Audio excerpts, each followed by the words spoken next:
This is my audience, and today I'm going to be talking to you about hand hygiene and its importance in not only the hospital environment, but also the home environment.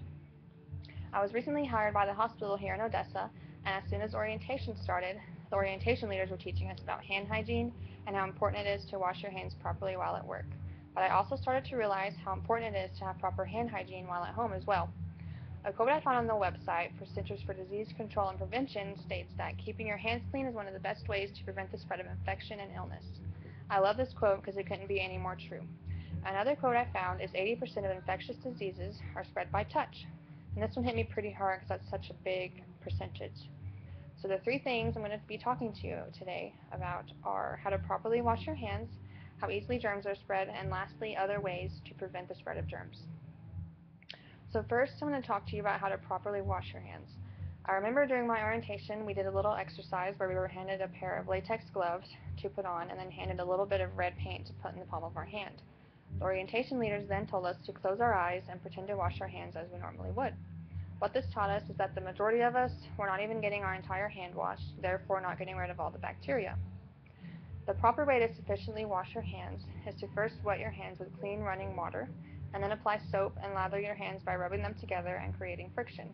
Be sure to lather the back of your hands, between your fingers, and under your nails. You should scrub your hands for at least 20 seconds. A wonderful way to time this is to hum the happy birthday song from beginning to end twice. And then you rinse your hands, making sure that you have your hands pointing down towards the drain of the sink, and then dry them with a clean towel or just let them air dry. I was taught to wash my hands this way by the nurses that led orientation, but it's also stated that way on the CDC website, so that gives the nurses a little bit more credibility. Some people may say that they have never been big on hand washing and they're just fine, so why should they start now?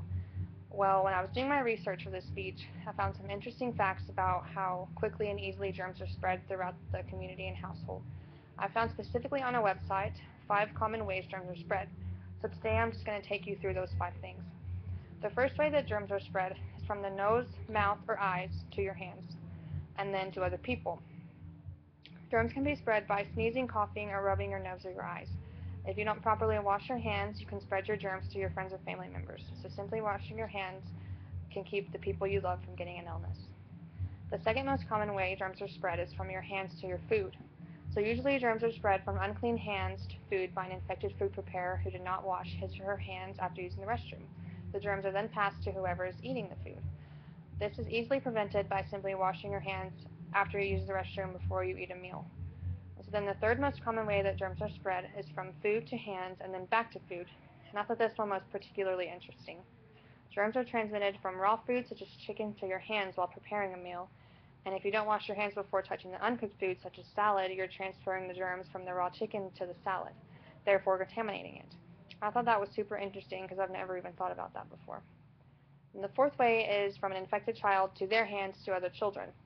An example they had on the health website I was on was that germs are passed from a child with diarrhea to the hands of the parent during diaper changing. If the parent doesn't immediately wash his or her hands, the germs can be passed to others. And I also learned that about 2.2 million children under the age of 5 die each year from diarrheal diseases or pneumonia. And those are the top 2 killers of young children around the world. Hand washing could protect about 1 out of every 3 young children from dying from these diseases. And then the last most common way germs are spread is from animals to people. It states that you should wash your hands after petting any animal or after touching any surfaces that they have come into contact with. This one's particularly hard for me considering I have 3 inside dogs. I seem to forget to wash my hands after every single time I come in contact with them. So that's something that I need to work on. And then the last topic I will talk about today is other ways you can prevent illness or the spread of germs from you or your family to anybody else. So say for instance you have a sick toddler in your home. A way to prevent the germs from spreading to everyone else is to step up your game on disinfecting things. A quote that Altman tells WebMD is that, "I think when one child is sick, some extra sanitizing around the house can definitely prevent other family members from getting it as well." So some examples are, you should wipe down any surfaces your toddler touches, like doorknobs, handles, handrails, tables, etc. And you wipe them all down with a disinfectant. There are many plastic toys that can be thrown in the dishwasher and many stuffed animals that can be stuck in the washing machine. So those are just some a little few extra things you can think about when it comes to having good hygiene and keeping everyone around you from getting sick. I've heard people say that since they have a strong immune system, they shouldn't have to wash their hands as often or sanitize their home as often, and this is very untrue.